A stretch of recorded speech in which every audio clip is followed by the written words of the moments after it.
ಬೆನ್ನಲ್ಲೇ ಇಂಡಿ ಕೂಟದಲ್ಲಿ ಬಿರುಕು ಮೂಡಿದೆ ಅನ್ನೋದ್ರ ಡೀಟೇಲ್ ಸಿಗ್ತಾ ಇದೆ. ಇಂಡಿ ನಾಯಕರ ಕಾಲೆಳೆದಿದ್ದಾರಂತೆ ಒಮರ್ ಅಬ್ದುಲ್ಲಾ. ಇನ್ನಷ್ಟು ಹೊಡೆದಾಡ್ಕೊಳ್ಳಿ ಅಂತ ಮಾರ್ಮಿಕ ಟ್ವೀಟ್ ಮಾಡಿದ್ದಾರಂತೆ. ಒಬ್ಬರನ್ನ ಇನ್ನೊಬ್ರು ಮುಗಿಸಿ ಅಂತ ಕಿಡಿಕಾರಿದ್ದಾರೆ ಅನ್ನೋದ್ರ ಡೀಟೇಲ್ ಸಿಗ್ತಾ ಇದೆ.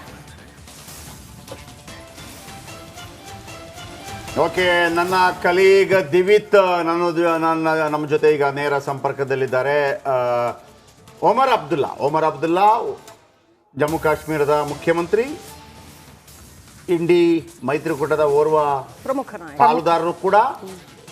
ಆಮೇಲೆ ಇಂಡಿ ಮೈತ್ರಿಕೂಟ ಆರಂಭದಿಂದಲೇ ಶುರುವಾಗಿ ಬೆಂಗಳೂರಲ್ಲಿ ಶುರುವಾಯಿತು. ಆರಂಭ ಆದಾಗ ಒಂದು ಆಶ್ಚರ್ಯ ಇತ್ತು, ಆದರೂ ಕೂಡ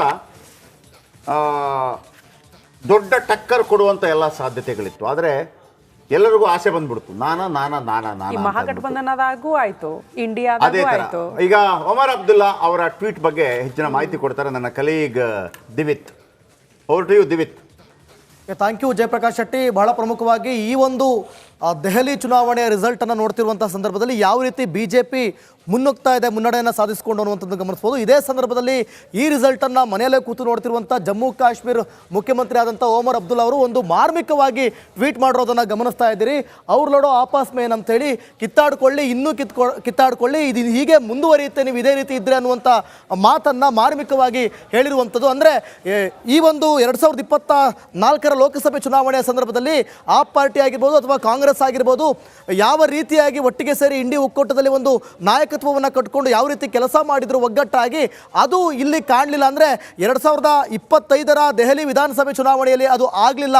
ಅಂದರೆ BJPಯವರು ಯಾವ ರೀತಿಯಲ್ಲಿ ಆ ಪಕ್ಷವನ್ನು ಅಥವಾ ಕೇಜ್ರಿವಾಲ್ನ ಅವರು ಯಾವ ರೀತಿ ಟೀಕೆ ಮಾಡಿದ್ರು, ಯಾವ ರೀತಿ ಟಕ್ಕರ್ ಕೊಟ್ಟರು, ಅದಕ್ಕಿಂತ ಹೆಚ್ಚಾಗಿ ಕೂಡ ಕಾಂಗ್ರೆಸ್ ಪಕ್ಷದವರಾಗಿರ್ಬೋದು, ಜೊತೆಗೆ ಕಾಂಗ್ರೆಸ್ ಪಕ್ಷದವರು ಆ ಪಾರ್ಟಿ ವಿರುದ್ಧ ಯಾವ ರೀತಿಯಾಗಿ ಹೇಳಿಕೆಗಳನ್ನು ಕೊಟ್ಟರು. ಸೊ ಇವರಿಬ್ಬರ ನಡುವೆ ಹೊಂದಾಣಿಕೆ ಇರಲಿಲ್ಲ. ಸೊ ಹಾಗಾಗಿ ಇದು ಯಾವ ರೀತಿಯಲ್ಲಿ ಆಗಿದೆ ಅನ್ನುವಂಥ ಲೆಕ್ಕಾಚಾರ ಮಾರ್ಮಿಕವಾಗಿ ಅವರು ಹೇಳಿರ್ತಾರೆ. ಅಂದರೆ ನಿಮ್ಮ ಕಿತ್ತಾಟದಿಂದ ಇದು BJPಯವರಿಗೆ, ಅಂದರೆ ಇಬ್ಬರ ಜಗಳ ಮೂರನೇವರಿಗೆ ಲಾಭ ಆಗಿದೆ, ನೀವು ಹೀಗೆ ಕಿತ್ತಾಡ್ಕೊಳ್ಳಿ, ಹೀಗೆ ಮುಂದುವರೆದ್ರೆ ಇದೇ ರೀತಿಯಾದಂಥ ರಿಸಲ್ಟನ್ನು ನಾವು ನೋಡ್ಬೋದು ಅನ್ನುವಂಥ ರೀತಿಯಲ್ಲಿ ಮಾರ್ಮಿಕವಾಗಿ ಜಮ್ಮು ಕಾಶ್ಮೀರದ ಮುಖ್ಯಮಂತ್ರಿಗಳಾದಂಥ ಒಮರ್ ಅಬ್ದುಲ್ಲಾ ಅವರು ನೋಡೋ ಆಪಸ್ ಮೇನ್ ಅನ್ನುವಂಥ ಟ್ವೀಟನ್ನು ಈ ಒಂದು ರಿಸಲ್ಟನ್ನು ನೋಡೋ ಮುಖಾಂತರ ಮಾಡಿದ್ದಾರೆ ಜಯಪ್ರಕಾಶ್ ಶೆಟ್ಟಿ. ಅಂದರೆ ಇದು ಒಂದು ರೀತಿಯಲ್ಲಿ ಇಂಡಿ ಮೈತ್ರಿಕೂಟಕ್ಕೆ, ಅವರೇ ಇಂಡಿ ಮೈತ್ರಿಕೂಟದಲ್ಲಿ ಇದ್ರೂ ಕೂಡ ಒಂದು ರೀತಿಯಲ್ಲಿ ಚುಚ್ಚಿದ್ದಾರೆ ಇಂಡಿ ಮೈತ್ರಿಕೂಟವನ್ನು. ಇನ್ನೂ ಜಗಳ ಆಡ್ಕೊಳ್ಳಿ ಅವರು ಫ್ಯಾಕ್ಟ್ ಹೇಳಿದಾರೆ ಅನ್ಸುತ್ತೆ. ಯಾಕಂದ್ರೆ ನೋಡಿ, ಇಂಡಿ ಒಕ್ಕೂಟ ನೀವು ಫಾರ್ಮಿಗೆ ಬಂದಾಗ ಇವ್ರ ಉದ್ದೇಶ ಏನಾಗಿತ್ತು ಅಂತಂದ್ರೆ ಮೋದಿ ಅವರನ್ನ ಅಧಿಕಾರದಿಂದ ದೂರ ಇಡೋದು, ನಮ್ಮ ಇಂಡಿ ಒಕ್ಕೂಟ ಅಧಿಕಾರಕ್ಕೆ ಬರೋದು ಅಂತ ಇತ್ತು, ತೃತೀಯ ರಂಗ ಅಂತ ಮಾಡಿಕೊಂಡು. ಆದ್ರೆ ಇವರು ಎಲ್ಲೆಲ್ಲಿ ಈ ಇಂಡಿ ಒಕ್ಕೂಟದಲ್ಲಿ ಕೈ ಜೋಡಿಸಿದ್ರು ಸ್ಥಳೀಯ ಪಾರ್ಟಿಗಳು, ಅಲ್ಲಲ್ಲಿ ಹೊಡೆದಾಡ್ಕೊಳ್ಳುವಂತ ಕೆಲಸ ಆಯ್ತು.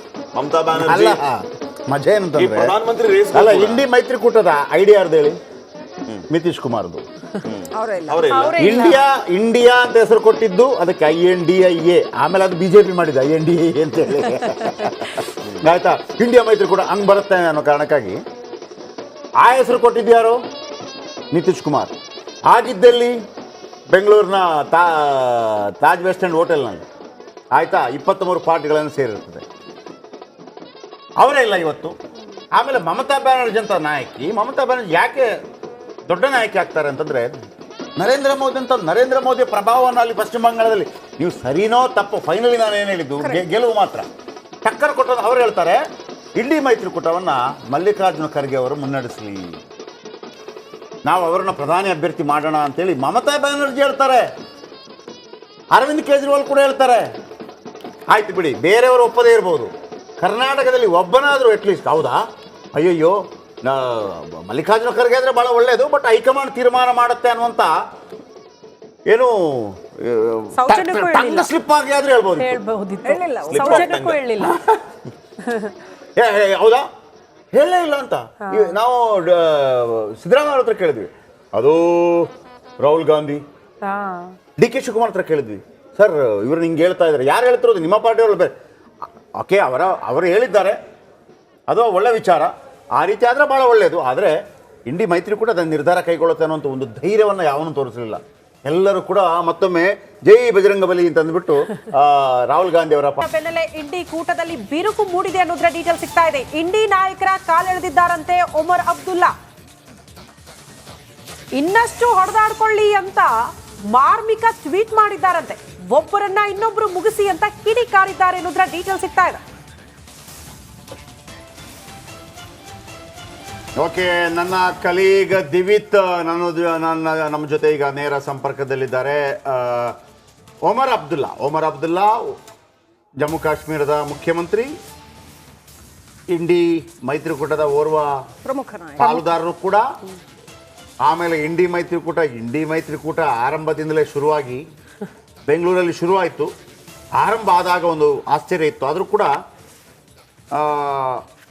ದೊಡ್ಡ ಟಕ್ಕರ್ ಕೊಡುವಂಥ ಎಲ್ಲ ಸಾಧ್ಯತೆಗಳಿತ್ತು. ಆದರೆ ಎಲ್ಲರಿಗೂ ಆಸೆ ಬಂದ್ಬಿಡ್ತು, ಈ ಮಹಾಗಠಬಂಧನದಾಗೂ ಆಯ್ತು, ಅದೇ ಇಂಡಿಯಾದಾಗೂ ಥರ. ಆಯ್ತು. ಈಗ ಒಮರ್ ಅಬ್ದುಲ್ಲಾ ಅವರ ಟ್ವೀಟ್ ಬಗ್ಗೆ ಹೆಚ್ಚಿನ ಮಾಹಿತಿ ಕೊಡ್ತಾರೆ ನನ್ನ colleague Divith. Over to you Divith. Thank you Jayaprakash Shetty. ಬಹಳ ಪ್ರಮುಖವಾಗಿ ಈ ಒಂದು ದೆಹಲಿ ಚುನಾವಣೆಯ ರಿಸಲ್ಟನ್ನು ನೋಡ್ತಿರುವಂಥ ಸಂದರ್ಭದಲ್ಲಿ ಯಾವ ರೀತಿ BJP ಮುನ್ನುಗ್ತಾ ಇದೆ, ಮುನ್ನಡೆಯನ್ನು ಸಾಧಿಸಿಕೊಂಡು ಅನ್ನುವಂಥದ್ದು ಗಮನಿಸ್ಬೋದು. ಇದೇ ಸಂದರ್ಭದಲ್ಲಿ ಈ ರಿಸಲ್ಟನ್ನು ಮನೆಯಲ್ಲೇ ಕೂತು ನೋಡ್ತಿರುವಂಥ ಜಮ್ಮು ಕಾಶ್ಮೀರ ಮುಖ್ಯಮಂತ್ರಿ ಆದಂಥ ಒಮರ್ ಅಬ್ದುಲ್ಲಾ ಅವರು ಒಂದು ಮಾರ್ಮಿಕವಾಗಿ ಟ್ವೀಟ್ ಮಾಡಿರೋದನ್ನು ಗಮನಿಸ್ತಾ ಇದ್ದೀರಿ. ಅವ್ರು ನೋಡೋ ಆಪಾಸ್ ಮೇನ್ ಅಂತೇಳಿ ಕಿತ್ತಾಡ್ಕೊಳ್ಳಿ, ಇನ್ನೂ ಕಿತ್ತಾಡ್ಕೊಳ್ಳಿ, ಇದು ಹೀಗೆ ಮುಂದುವರಿಯುತ್ತೆ ನೀವು ಇದೇ ರೀತಿ ಇದ್ದರೆ ಅನ್ನುವಂಥ ಮಾತನ್ನು ಮಾರ್ಮಿಕವಾಗಿ ಹೇಳಿರುವಂಥದ್ದು. ಅಂದರೆ ಈ ಒಂದು 2024ರ ಲೋಕಸಭೆ ಚುನಾವಣೆಯ ಸಂದರ್ಭದಲ್ಲಿ ಆಪ್ ಪಾರ್ಟಿ ಆಗಿರ್ಬೋದು ಅಥವಾ ಕಾಂಗ್ರೆಸ್ ಆಗಿರ್ಬೋದು, ಯಾವ ರೀತಿಯಾಗಿ ಒಟ್ಟಿಗೆ ಸೇರಿ ಇಂಡಿ ಒಕ್ಕೂಟದಲ್ಲಿ ಒಂದು ನಾಯಕತ್ವವನ್ನು ಕಟ್ಕೊಂಡು ಯಾವ ರೀತಿ ಕೆಲಸ ಮಾಡಿದ್ರು ಒಗ್ಗಟ್ಟಾಗಿ, ಅದು ಇಲ್ಲಿ ಕಾಣಲಿಲ್ಲ. ಅಂದರೆ 2025ರ ದೆಹಲಿ ವಿಧಾನಸಭೆ ಚುನಾವಣೆಯಲ್ಲಿ ಅದು ಆಗಲಿಲ್ಲ. ಅಂದರೆ BJPಯವರು ಯಾವ ರೀತಿಯಲ್ಲಿ ಆ ಪಕ್ಷವನ್ನು ಅಥವಾ ಕೇಜ್ರಿವಾಲ್ನ ಅವರು ಯಾವ ರೀತಿ ಟೀಕೆ ಮಾಡಿದ್ರು, ಯಾವ ರೀತಿ ಟಕ್ಕರ್ ಕೊಟ್ಟರು, ಅದಕ್ಕಿಂತ ಹೆಚ್ಚಾಗಿ ಕೂಡ ಕಾಂಗ್ರೆಸ್ ಪಕ್ಷದವರಾಗಿರ್ಬೋದು, ಜೊತೆಗೆ ಕಾಂಗ್ರೆಸ್ ಪಕ್ಷದವರು ಆ ಪಾರ್ಟಿ ವಿರುದ್ಧ ಯಾವ ರೀತಿಯಾಗಿ ಹೇಳಿಕೆಗಳನ್ನು ಕೊಟ್ಟರು. ಸೊ ಇವರಿಬ್ಬರ ನಡುವೆ ಹೊಂದಾಣಿಕೆ ಇರಲಿಲ್ಲ. ಸೊ ಹಾಗಾಗಿ ಇದು ಯಾವ ರೀತಿಯಲ್ಲಿ ಆಗಿದೆ ಅನ್ನುವಂಥ ಲೆಕ್ಕಾಚಾರ ಮಾರ್ಮಿಕವಾಗಿ ಅವರು ಹೇಳಿರ್ತಾರೆ. ಅಂದರೆ ನಿಮ್ಮ ಕಿತ್ತಾಟದಿಂದ ಇದು BJPಯವರಿಗೆ, ಅಂದರೆ ಇಬ್ಬರ ಜಗಳ ಮೂರನೇವರಿಗೆ ಲಾಭ ಆಗಿದೆ, ನೀವು ಹೀಗೆ ಕಿತ್ತಾಡ್ಕೊಳ್ಳಿ, ಹೀಗೆ ಮುಂದುವರೆದ್ರೆ ಇದೇ ರೀತಿಯಾದಂಥ ರಿಸಲ್ಟನ್ನು ನಾವು ನೋಡ್ಬೋದು ಅನ್ನುವಂಥ ರೀತಿಯಲ್ಲಿ ಮಾರ್ಮಿಕವಾಗಿ ಜಮ್ಮು ಕಾಶ್ಮೀರದ ಮುಖ್ಯಮಂತ್ರಿಗಳಾದಂಥ ಒಮರ್ ಅಬ್ದುಲ್ಲಾ ಅವರು ನೋಡೋ ಆಪಸ್ ಮೇನ್ ಅನ್ನುವಂಥ ಟ್ವೀಟನ್ನು ಈ ಒಂದು ರಿಸಲ್ಟನ್ನು ನೋಡೋ ಮುಖಾಂತರ ಮಾಡಿದ್ದಾರೆ ಜಯಪ್ರಕಾಶ್ ಶೆಟ್ಟಿ. ಅಂದರೆ ಇದು ಒಂದು ರೀತಿಯಲ್ಲಿ ಇಂಡಿ ಮೈತ್ರಿಕೂಟಕ್ಕೆ, ಅವರೇ ಇಂಡಿ ಮೈತ್ರಿಕೂಟದಲ್ಲಿ ಇದ್ರೂ ಕೂಡ ಒಂದು ರೀತಿಯಲ್ಲಿ ಚುಚ್ಚಿದ್ದಾರೆ ಇಂಡಿ ಮೈತ್ರಿಕೂಟವನ್ನು. ಇನ್ನೂ ಜಗಳ ಆಡ್ಕೊಳ್ಳಿ, ಅವರು ಫ್ಯಾಕ್ಟ್ ಹೇಳಿದಾರೆ ಅನ್ಸುತ್ತೆ. ಯಾಕಂದ್ರೆ ನೋಡಿ, ಇಂಡಿ ಒಕ್ಕೂಟ ನಿಮ್ ಫಾರ್ಮಿಗೆ ಬಂದಾಗ ಇವ್ರ ಉದ್ದೇಶ ಏನಾಗಿತ್ತು ಅಂತಂದ್ರೆ ಮೋದಿ ಅವರನ್ನ ಅಧಿಕಾರದಿಂದ ದೂರ ಇಡೋದು, ನಮ್ಮ ಇಂಡಿ ಒಕ್ಕೂಟ ಅಧಿಕಾರಕ್ಕೆ ಬರೋದು ಅಂತ ಇತ್ತು, ತೃತೀಯ ರಂಗ ಅಂತ ಮಾಡಿಕೊಂಡು. ಆದ್ರೆ ಇವರು ಎಲ್ಲೆಲ್ಲಿ ಈ ಇಂಡಿ ಒಕ್ಕೂಟದಲ್ಲಿ ಕೈ ಜೋಡಿಸಿದ್ರು ಸ್ಥಳೀಯ ಪಾರ್ಟಿಗಳು, ಅಲ್ಲಲ್ಲಿ ಹೊಡೆದಾಡ್ಕೊಳ್ಳುವಂತ ಕೆಲಸ ಆಯ್ತು. ಮಮತಾ ಬ್ಯಾನರ್ಜಿ ಮಜಾ ಏನಂತಂದ್ರೆ ಪ್ರಧಾನಮಂತ್ರಿ ರೇಸ್ ಅಲ್ಲ, ಇಂಡಿ ಮೈತ್ರಿಕೂಟದ ಐಡಿಯಾ ಯಾರ್ದು ಹೇಳಿ? ನಿತೀಶ್ ಕುಮಾರ್ದು. ಇಂಡಿಯಾ ಅಂತ ಹೆಸರು ಕೊಟ್ಟಿದ್ದು ಅದಕ್ಕೆ INDIA, ಆಮೇಲೆ ಅದು BJP ಮಾಡಿದ್ದು INDA ಅಂತ ಹೇಳಿ. ಆಯ್ತಾ, ಇಂಡಿಯಾ ಮೈತ್ರಿಕೂಟ ಹಂಗೆ ಬರುತ್ತೆ ಅನ್ನೋ ಕಾರಣಕ್ಕಾಗಿ ಆ ಹೆಸರು ಕೊಟ್ಟಿದ್ದು ಯಾರು? ನಿತೀಶ್ ಕುಮಾರ್. ಆಗಿದ್ದಲ್ಲಿ ಬೆಂಗಳೂರಿನ ತಾಜ್ ವೆಸ್ಟ್ ಎಂಡ್ ಹೋಟೆಲ್ನಲ್ಲಿ. ಆಯ್ತಾ, 23 ಪಾರ್ಟಿಗಳನ್ನು ಸೇರಿರ್ತದೆ. ಅವರೇ ಇಲ್ಲ ಇವತ್ತು. ಆಮೇಲೆ ಮಮತಾ ಬ್ಯಾನರ್ಜಿ ಅಂತ ನಾಯಕಿ, ಮಮತಾ ಬ್ಯಾನರ್ಜಿ ಯಾಕೆ ದೊಡ್ಡ ನಾಯಕಿ ಆಗ್ತಾರೆ ಅಂತಂದರೆ, ನರೇಂದ್ರ ಮೋದಿ ಪ್ರಭಾವವನ್ನು ಅಲ್ಲಿ ಪಶ್ಚಿಮ ಬಂಗಾಳದಲ್ಲಿ, ನೀವು ಸರಿನೋ ತಪ್ಪು, ಫೈನಲಿ ನಾನು ಏನು ಹೇಳಿದ್ದು, ಗೆಲುವು ಮಾತ್ರ. ಟಕ್ಕರ್ ಕೊಟ್ಟದ್ದು ಅವ್ರು ಹೇಳ್ತಾರೆ, ಇಂಡಿ ಮೈತ್ರಿಕೂಟವನ್ನು ಮಲ್ಲಿಕಾರ್ಜುನ ಖರ್ಗೆ ಅವರು ಮುನ್ನಡೆಸಲಿ, ನಾವು ಅವರನ್ನ ಪ್ರಧಾನಿ ಅಭ್ಯರ್ಥಿ ಮಾಡೋಣ ಅಂತೇಳಿ ಮಮತಾ ಬ್ಯಾನರ್ಜಿ ಹೇಳ್ತಾರೆ. ಅರವಿಂದ್ ಕೇಜ್ರಿವಾಲ್ ಕೂಡ ಹೇಳ್ತಾರೆ.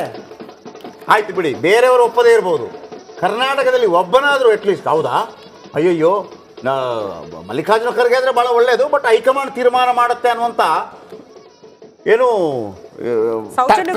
ಸ್ಲಿಪ್ ಆಗಿ ಆದ್ರೆ ಹೌದಾ, ಹೇಳಲೇ ಇಲ್ಲ ಅಂತ ನಾವು ಸಿದ್ದರಾಮಯ್ಯ ಹತ್ರ ಕೇಳಿದ್ವಿ. ಅದು ರಾಹುಲ್ ಗಾಂಧಿ, DK ಶಿವಕುಮಾರ್ ಹತ್ರ ಕೇಳಿದ್ವಿ, ಸರ್ ಇವ್ರು ನಿಂಗೆ ಹೇಳ್ತಾ ಇದ್ದಾರೆ, ಯಾರು ಹೇಳ್ತಿರೋದು? ನಿಮ್ಮ ಪಾರ್ಟಿಯವರು ಬೇರೆ.